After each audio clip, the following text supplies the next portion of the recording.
This sounds quite scary.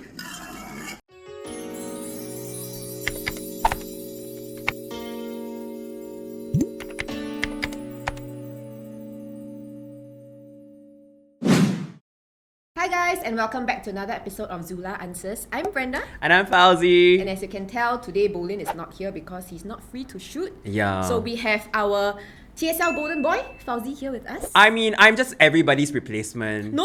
You are the Golden Boy, you are irreplaceable. Cannot lah, Bolin so tall, so manly. But you are cute. As you guys can tell, right, there's something different on set today. Your face, ah. Apart from... I never do anything. My makeup changed a bit. Okay. But apart from that, we have mics. Nice. Yay! From Sennheiser. So thank you so much for providing these mics to us so that, we have crystal clear audio. Yeah, so I can do ASMR. Yeah. Hello, you like this? Crack, crack, crack. I think this is the correct way to do ASMR, Fauzi. Why are you whispering? So today's topic is very exciting because it's something we've both experienced before. Maybe a bit of a longer time for you. Yeah. And today we are going to be reacting to school woes that people have submitted. Okay. Yeah. So before we jump into the topic, how was school life for you? Maybe like specifically JC and uni period. Wow. Honestly, right, unremarkable. Oh. I don't really reminisce too much about my time in school. I am someone who, saw school as a place to get an education. Once I got out, I was very happy, you know what I mean? I wanted to say like we are the complete opposite because I take pride in like my experiences I had in school, especially my friends. I stayed in hall. Maybe that's why I had very strong hall pride and hey, I see that face. I'm not judging. I'm just saying that I think a lot of people might not know this about me. They might think because I'm very on camera, I'm always so happy, right? I actually in fact hate forced social interactions like being in halls. I really couldn't stand it. That's why I really felt like I wanted to go to school, I go to class, and as soon as I finish class, go shopping or go home. Interesting. I think Yeah. we're going to have very different opinions Yeah, I today. think so, yeah. So shall we move on to the first confession? For sure, let's go. Okay, confession number 1. How to work with a group mate with depression. So there's this module with a group project and the leader has been MIA for like 3 weeks, not replying to messages and nothing when we need to submit the first lab components very soon. Then he just messaged us saying that he had a depressive episode and feels apologetic. At that time, we already submitted lab 1 deliverables without his input. Oh no. I'm trying to be sensitive. I know it's not his fault or what, but he just disappeared without mentioning anything. Okay, we just finished reading first, okay? I feel like this could be from me. This confession. It feels somewhat similar-ish. Oh, you've been through something like that? Just missing group mates. You know what I mean? Not a mental health guru here, but is it possible for him to drop a message saying maybe not feeling well? Or is it really impossible to do so? I don't know him well, but sometimes the words anxiety and depression, etc. has been used so loosely now that I don't even know who to trust. But now we just believe in what he says. What if he just disappears every now and then due to episodes? Is it better to change the leader? P.S. He's the one who volunteered to be the leader. We didn't force him. This is a hard one. Yeah. Because, right, I think we have to be a little bit more careful when we talk about this. Only because we don't want to diminish the fact that maybe he is suffering with a mental illness, right? But on the other hand, I also do agree that at some point, there is some responsibility that needs to be taken, right? Even if you do have some sort of mental illness, I don't think it completely clears you from any guilt, you know what I mean, of not contributing or anything, yeah. Wow, this is hard lah. Okay, this is tough because I personally haven't experienced anxiety or depression, so I wouldn't dare to speak for this group leader. But based on maybe experiences from what friends have told me, I have friends who have gone through depression or are still going through depression, and they have told me that when they have an episode, right, they cannot control whatever they're feeling and their actions. It just overwhelms them. Moving on to this point, I kind of feel bad because based on experiences, as I mentioned, I never actually made the effort to reach out to that team member who MIA. Maybe, okay,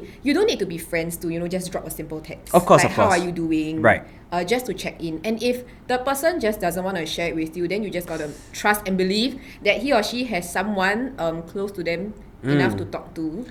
And it's very, I wouldn't say normal, but they would need some time off. And what they would need from maybe friends or in this case group mates would be maybe to reach out to them and just ask them if they're fine. Because from this confession, although I understand the problem about him being MIA and you being annoyed, I don't see this group mate actually making an effort to reach out. Right. To check. Like he just assumes, you know? Okay, I get where you're coming from, and I do understand that. And I think one of the most important things about university and group mates, right? Most of the times, right, your group mates are not necessarily your friends. And it's difficult to, because these people are people that you probably only have to work with for that amount of time during your class or your lab, whatever. They are not necessarily friends, it's just like acquaintances sometimes. You just get assigned to be in a group with them. I also I understand where she's coming or where this person is coming from, in the sense that maybe he or she doesn't really know that person very well.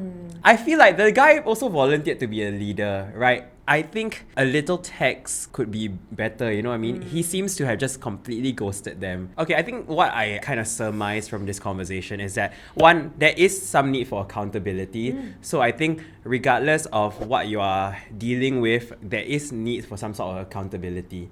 Whether you're sick or whatever, it is your responsibility to communicate that with other people. The other thing that I learned is that I think just from our conversation, right, it is so apparent that we haven't had enough or proper conversations about mental health, right? I think even for us as adults, right, I'm already in my 30s, I still find it very hard to exactly know what to do when it comes to dealing with someone with mental health issues. And it really shows that there is a lack in our society in talking about this or in actually educating ourselves about mental health issues. And I think it is something that is changing now lah. Yeah, you can tell how we just leave our group mates there and then we just tank the whole project.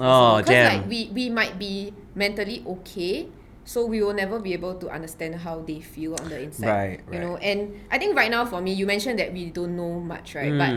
But for me, I will actually draw from my friends' stories. Those who have personally have experiences with depression or anxiety. But in this situation, wow, I don't know, I feel like I'm not in a position to give concrete advice, because honestly, I will never understand how that group leader feels. This person seems to be wanting to complain about something, but I think because there's so many things that are uncertain, I think the best way is for them to clear the situation lah. Communicate a little bit better.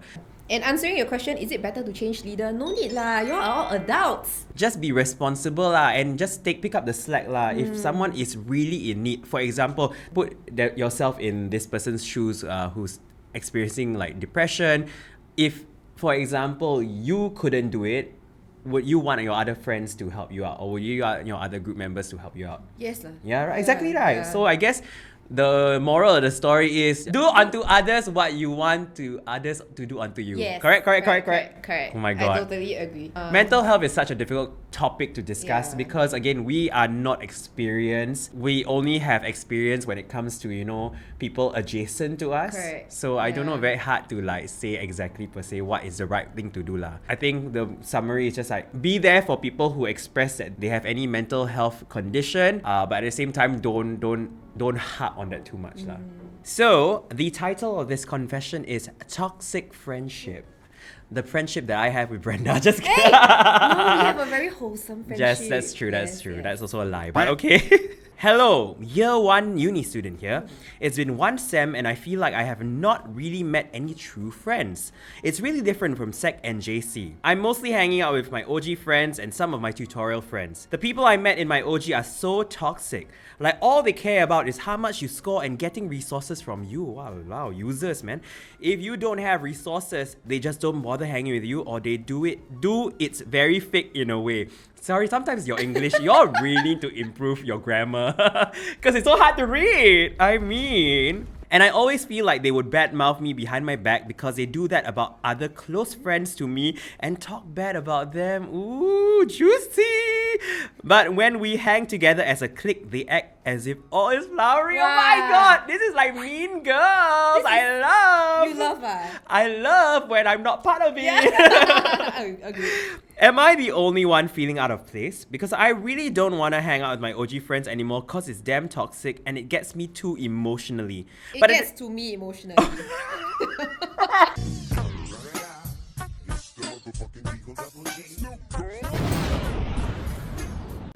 But at the same time, I don't want to just stop hanging with them because I don't think I can survive uni alone. I'm struggling with my mods and I need people whom I can ask for help. Sad emoji face. I've talked to my sister about this and she said it's like that and that in the working world, that's what people do. Any advice from seniors? This is a very, very common issue in uni. I know it because I've juniors come to me and tell me things like that before about their OGs. Okay. And it's the exact same story, how everyone is very fake. And they will really only talk to you, right, if your grades are good. Especially in faculties where the grades are, I would say, group based. Okay. Yeah, there's very little individual assessments, but a lot of projects. So they have to act like everything is all flowery so that they can get you as a group mate and they can ace the project together. But I'm completely the opposite. I totally don't relate to this because, like I said, I don't hang around with people as much outside of classrooms, not in a social situation. I had close group of friends, but these are my course-mates and most of our works are quite individual based because it's our own research and stuff like that. It's quite difficult for me to understand this per se from a point of view of an insider. Right? From an outsider, I see it. Because I see, OG, people really love to make OG life their whole personality in their year one university, right? They hang out with each other, they go to lunch together. Even if, for example, they have spaces in between, right? Break time, right? Realistically, I will go and eat my own lunch, take my own sweet time. But some of them will wait for each other to eat lunch together, you know? To me, it's a bit like a cult. At some point, I think they're going to go sit in a circle around a campfire and say kumbaya and cast some sort of spell on the world of the university. Okay, personally, sis feels attacked. I'm guilty of that. Actually, after my class, then I will wait for my uni friends to come to the canteen, then we eat together, that kind. Stop it. I feel like we are very different people. Yeah. You are very independent. Yes. I get energy from the people around me. In this context though, I would say it's like a faculty OG. It's so toxic. I do think that if you stick with this clique for the rest of your uni life, it will take a toll on your mental health. Yeah, I think for me, the one thing is this person is in university in year one only. And honestly, university is still another long 2 or 3 years more, right? Ditch them, man. Yeah, okay. No, How to ditch? Yeah, this is easier said than done. So maybe what you can do is consider joining a CCA so you can make more friends. But if your worry is how you're going to survive your course, I think what you can do is maybe don't straight away, exile yourself from the group, but take slow, actionable steps. So what you can do is, I think each sem you can take about 5 mods, right? Maybe 1 or 2 mods you go and own self bid for your courses alone. Then from there in your class, right, try to make friends independently. Yeah. And then maybe, if you still want to maintain the relationship with your toxic OG friends, it's okay to have maybe 2 or 3 courses with them just to save your ass lah. This is a practical solution. As uni goes on, right, whether you go to a different course or you go and do different modules or you even go to exchange, right, your social circle will constantly change. Yeah. It will constantly change whether you like it or not. This person has a lot of overthinking on her part and thinking that they are talking bad about her, and it's really a very negative space to hang around in your mind. You don't need to worry too much. You need to be a little bit more open and just go out there and make more friends in other courses. Yeah. Because there will be people who feel the same as you, and there also will be people who didn't attend orientation, so they don't have friends. So they don't have friends in school. She mentioned that she's talked to her sister, and the sister said that it's like that, and that in the working world, that's what people do. Yeah. I would say it's subjective. I think university is also the best time for you to also start developing some sort of independence for yourself. Because, when you leave school, for the most part, you have to fend for yourself. Yeah. You really do. And especially if you work in a corporate situation, it's like that, It's a dog-eat-dog world, Yeah. Honestly, the fact that she is so self-aware about this, is good because she's already attuned to understanding what people are thinking about her and stuff like that. And it's actually a really good skill. Now is the time for you to realize that actually, there are things that I need to change about it, and I must see my relationships around other people in a different way lah. It's okay to be selfish for yourself sometimes, because I think not everything about life is to please everybody else. Yeah, okay, yeah. So growing up, I'm the ultimate people pleaser. There have been a lot of times when I want to say no, but I don't want to say, but I end up not saying no, and that has affected me growing up. But now at this age, I've learned that, I need a bit late, but Yes. better late than never. Yes. So at this age, I've learned to really sometimes stand my ground and like say no, I have too much on my plate. No. What Fauzi always tells me is like, oh, self-awareness is great. Now Yeah. you need to just go to step 2 and start taking actions. Correct. Self-awareness is actually the first step to rehabilitation. Yeah. You have better things to do with your life. You have so many things to look forward to, and honestly, to plant your entire existence in university to a group of people is, to me, you're just going to shortchange your entire university experience. The next one, the context for the next one is a bit different. This one's about hall already. Yeah. I don't have experience. I've had experience, Okay. here and there. Okay. My roomie is quite noisy whenever she gets ready in the morning. And I always get woken up to the sound of her pressing the switches or opening the drawers and stuff. That being said, she sleeps around the same time as me but always wakes up before me. I just wish she would be softer whenever she gets ready in the morning because I don't want to wake up at 7:30 a.m. every day. Also, she talks a lot and I don't know what to say. I understand that she needs to share, but talking the moment she opens the door is a little too much. I'm an introvert and I really appreciate being left alone, especially since exams are coming up and I really need to focus on my things. I just wish people would understand that instead of being butthurt that I don't want to talk to them. Also, I'm aware the solution would be to tell her all these, but I don't know how to do it without hurting her feelings. What should I do? Damn. Wow, this is tough. This is very tough. Yeah, this is why I don't like forced social interactions. I think clearly this person hasn't been dealing with it lah. And to me, the answer is communication. It's definitely the easiest way out of this kind of situation. Otherwise, what can you do? Just leave the room altogether. This person really sway though, can I just say? Because I know these situations are very common where like you just don't get along with your roomie because Right. like you're basically being put together, right? Put to live together with a stranger. Yeah. For the rest of the semester or however long you want to stay in the hall. Yeah. Okay, so personally, I stayed in a hall where we can all have our own solo rooms. Okay. So I didn't have a roomie in hall, but if I'm not wrong, the system usually doesn't allow you to choose your roommate. So I think in this case, probably this person didn't get to choose his or her roommate. I feel like if I were her, I would faint.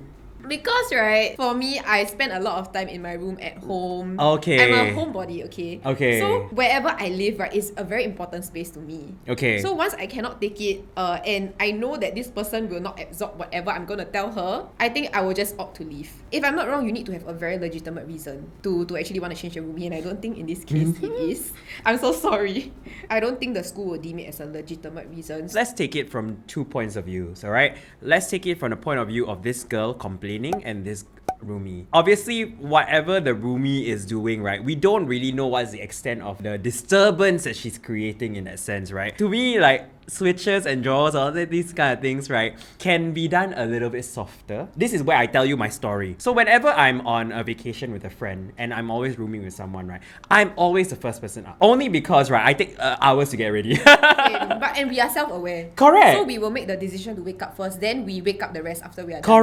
Correct. And I will try to be as soft as possible. Yeah. If the roomie is really deliberately just being a not self-aware kind of person and just making a lot of noise, then that's a problem. And a simple conversation to help bridge that gap or bridge that misunderstanding could have been done. Now, on the other hand, we look at this girl who's complaining. Okay, this part is quite funny. Okay, Please go for it. Morning situation. I feel like it described the situation between me and my mom. Because like my mother, she likes to wake up very early. Good what? Yeah, very good. Then like I don't know what she's doing outside my room. Okay, the storeroom is beside my room. Oh. Whoa! And then the storeroom is like all our mother's favorite room. She go inside. Then for some reason, it's always need to be so early in the morning. She need to find something that's deep inside the storeroom so can hear everything. And also, I'm a very light sleeper, which I think this person in this case is. So honestly, right, all this it boils down to communication. I just tell my mom because like I told her I'm a very light sleeper, so it will be good if like you can just drop me a text. Then when I wake up, I can see okay my mother is out. Then when she opened the door, it's like not the slowly open, it's like boom boom, I going out that kind, Yeah, so I think all the subtle things like maybe in the morning she's making too much noise, I think that one, right, you can afford to tell her. I think the harder part here is to tell her that she talks a lot. Yeah, wait, I want to tell you something. Oh, okay. I think sis, you just get earplugs. Oh yeah. Right! Correct. Easy! Yeah. Easy peasy lemon Earplugs. squeezy. Get some earplugs, man. You don't hear shit. When you sleep, right? You sleep. Maybe you don't even hear your alarm. Then you never wake up. You get earplugs and eye mask. Yeah. You just have to find a way to deal deal with each other lah. Correct. There needs to be some sort of compromise some way or another if your option isn't to run away. By hook or by crook, right? You need to talk to that person. And like, just like, I think either tell them like, hey, like it's exam time, I don't really have a lot of time to like have like small talk and everything like that. Or possibly just schedule maybe a 30-minute time per day to eat lunch together or dinner together. Actually have that conversation. Nice. Let her like vent out whatever thing she wanna say and have that scheduled time to like talk lah. And then you just say like beyond this time, right? From this time to this time is a quiet time because I want to study, I want to focus. Yeah. Actually, that's quite Like organized. compromise on like a schedule together, right? Correct. Yeah. It's about framing how you talk to that person. Correct. I guess don't be so quick to like say all the bad things about her, but say things like, hey, this is what I need and I hope you can appreciate that. I hope you can work with me on that. Like, I feel like people will take the information more lightly Yeah. when you frame it that way. Yeah. And also based on this confession, right, it doesn't seem like that roomie is a bad person. There's some things that they can improve lah. Both of them. Correct. It's not one or the other's fault. So the next confession is a bonus confession, which I'm super excited about because the title is Stop Feeding the Wild Boars at Hall 9! Hiya. Dear people feeding the wild boars at Hall 9, for the love of bacon and luncheon meat, please stop it! Imagine being a sleep-deprived and stressed uni student whose only ounce of sweet salvation are those precious minutes of sleep and being woke up at 8 a.m. every day without fail by satanic-sounding hogs screaming at the top of their lungs because you decided to feed them and now these wild animals are dependent and expect you to provide for them every day. There are at least 7 of them, Mommy and Daddy Pig, and 5 unholy Peppa Pig spawns. To say that it's loud is an understatement. It sounds horrifying. The first time it happened, my roommate thought...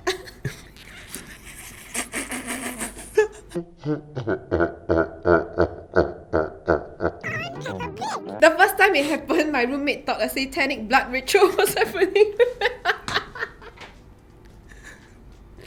I'm trying to be professional. Okay, I will help you read this. I'm crying. Imagine being woken up by this sound times 7. She also included the link of that sound.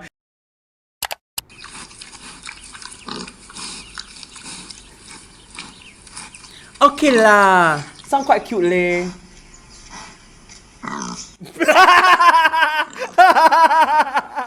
Oh, it gets louder, it gets more intense.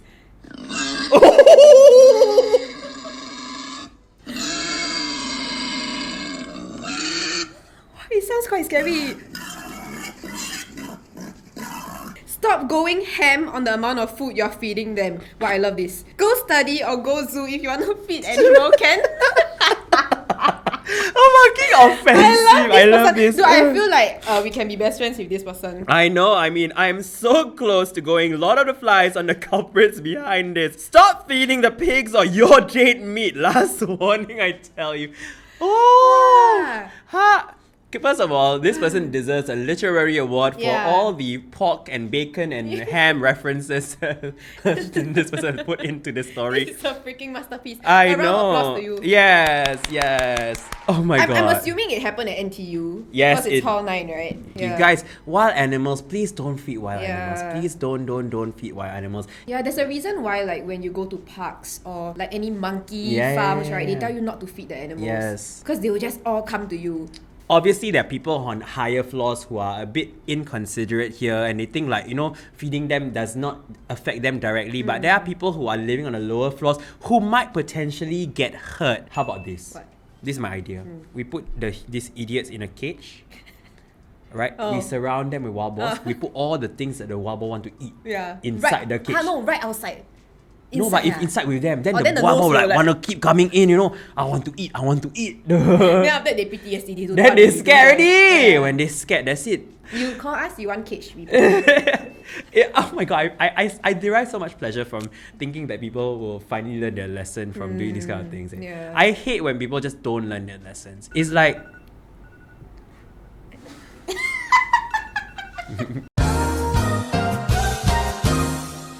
So actually I set alarm for the end of this episode. Just nice, we are done with this. Oh. Yeah, very nice. Good for you. Thank you very much. I estimated the time very well. Yeah. Yeah. So, what are your thoughts on our confessions today? I think, okay, I personally think, right, I think regardless whether it's school or work, right, you often have to deal with people. And to me, there are always ways around to dealing with people that you may not be friends with, or you may not be close with, or you might have problems with. There's always ways around. And actually, the main key thing is communication. I think that is how we are able to solve problems, or that's how we are able to connect with somebody else. The more we communicate, the more that we make our thoughts known to people, it'll be easier for people to, live together. Yeah. I think like people, relationships, and learning how to deal with people in general is an ongoing journey. Yeah, and I feel like school played a big part in teaching me how to deal with people. Yeah, absolutely. Mostly, right, group projects in uni. Yeah. So when I come to the working world, it really helped me a lot in like dealing with different types of people. Yeah. So I think just take all these experiences as learning points to prepare you for adulthood. Thank you for watching this episode of Zula Answers. We hope you liked it. And we know that a lot of people in the comments, right, have been asking Zula to create their own Google Forms to submit confessions. And now we have it! Oh, means I can submit my fake confession so someone can read mine? Don't be like I want Fauzi. advice from Bolin and Brenda. So FYI, your email is recorded. I can also create a fake email. Don't do that. Don't be like Fauzi. We would like the best, the truest, and most accurate confessions. Okay, but anyway, if you have any confessions, any at all, like relationship lah, school lah, friendships lah, or even family, you can send them in, and we will respond to those. I'm so excited. Oh my god! So I can ask you questions like for advice about life. Yeah, but will you really want advice from me and Bolin? I will not ask my questions. And with that, if you like this video, don't forget to like, share, and subscribe, and let us know in the comments down below what else you want us to react to. Bye. Bye. See you in the next episode.